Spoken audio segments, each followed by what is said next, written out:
My fellow Americans, tonight I want to speak with you about our nation's unprecedented response to the coronavirus outbreak that started in China and is now spreading throughout the world. Today, the World Health Organization officially announced that this is a global pandemic. We have been in frequent contact with our allies, and we are marshaling the full power of the federal government and the private sector to protect the American people. This is the most aggressive and comprehensive effort to confront a foreign virus in modern history. I am confident that by counting and continuing to take these tough measures, we will significantly reduce the threat to our citizens, and we will ultimately and expeditiously defeat this virus. From the beginning of time, nations and people have faced unforeseen challenges, including large-scale and very dangerous health threats. This is the way it always was and always will be. It only matters how you respond, and we are responding with great speed and professionalism. Our team is the best anywhere in the world. At the very start of the outbreak, we instituted sweeping travel restrictions on China and put in place the first federally mandated quarantine in over 50 years. We declared a public health emergency and issued the highest level of travel warning on other countries as the virus spread its horrible infection. And taking early, intense action, we have seen dramatically fewer cases of the virus in the United States than are now present in Europe. The European Union failed to take the same precautions and restrict travel from China and other hotspots. As a result, a large number of new clusters in the United States were seeded by travelers from Europe. After consulting with our top government health professionals, I have decided to take several strong but necessary actions to protect the health and well-being of all Americans. To keep new cases from entering our shores, we will be suspending all travel from Europe to the United States for the next 30 days. The new rules will go into effect Friday at midnight. These restrictions will be adjusted subject to conditions on the ground.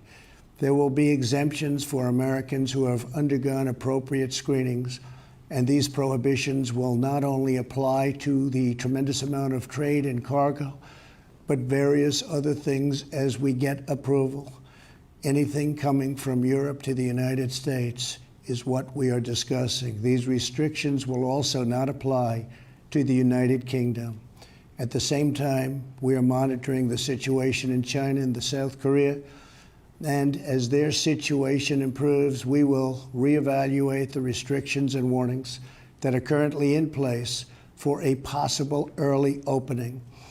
Earlier this week, I met with the leaders of health insurance industry who have agreed to waive all co-payments for coronavirus treatments, extend insurance coverage to these treatments, and to prevent surprise medical billing. We are cutting massive amounts of red tape to make antiviral therapies available in record time. These treatments will significantly reduce the impact and reach of the virus. Additionally, last week I signed into law an $8.3 billion funding bill to help CDC and other government agencies fight the virus and support vaccines, treatments, and distribution of medical supplies. Testing capabilities are expanding rapidly day by day. We are moving very quickly. The vast majority of Americans, the risk is very, very low. Young and healthy people can expect to recover fully and quickly if they should get the virus. The highest risk is for elderly population with underlying health conditions.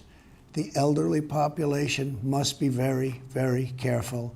In particular, we are strongly advising that nursing homes for the elderly suspend all medically unnecessary visits. In general, older Americans should also avoid non-essential travel in crowded areas. My administration is coordinating directly with communities with largest outbreaks, and we have issued guidance on school closures, social distancing, and reducing large gatherings. Smart action today will prevent the spread of the virus tomorrow. Every community faces different risks, and it is critical for you to follow the guidelines of your local officials who are working closely with our federal health experts, and they are the best. For all Americans, it is essential that everyone take extra precautions and practice good hygiene. Each of us has a role to play in defeating this virus. Wash your hands, clean often used surfaces, cover your face and mouth if you sneeze or cough, and most of all, if you are sick or not feeling well, stay home. To ensure that working Americans impacted by the virus can stay home without fear of financial hardship, I will soon be taking emergency action, which is unprecedented, to provide financial relief. This will be targeted for workers who are ill, quarantined, or caring for others due to coronavirus. I will be asking Congress to take legislative action to extend this relief. Because of the economic policies that we have put into place over the last 3 years, we have the greatest economy anywhere in the world by far. Our banks and financial institutions are fully capitalized and incredibly strong. Our unemployment is at a historic low. This vast economic prosperity gives us flexibility, reserves, and resources to handle any threat that comes our way. This is not a financial crisis. This is just a temporary moment of time that we will overcome together as a nation and as a world. However, to provide extra support for American workers, families, and businesses, tonight I am announcing the following additional actions. I am instructing the Small Business Administration to exercise available authority to provide capital and liquidity to firms affected by the coronavirus. Effective immediately, the SBA will begin providing economic loans in affected states and territories. These low-interest loans will help small businesses overcome temporary economic disruptions caused by the virus. To this end, I am asking Congress to increase funding for this program by an additional $50 billion. Using emergency authority, I will be instructing the Treasury Department to defer tax payments without interest or penalties for certain individuals and businesses negatively impacted. This action will provide more than $200 billion of additional liquidity to the economy.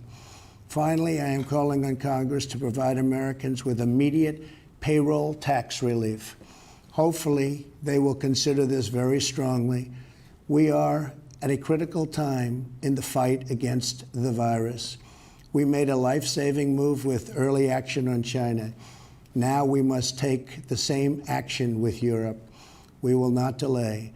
I will never hesitate to take any necessary steps to protect the lives, health, and safety of the American people. I will always put the well-being of America first. If we are vigilant and we can reduce the chance of infection, which we will significantly impede the transmission of the virus.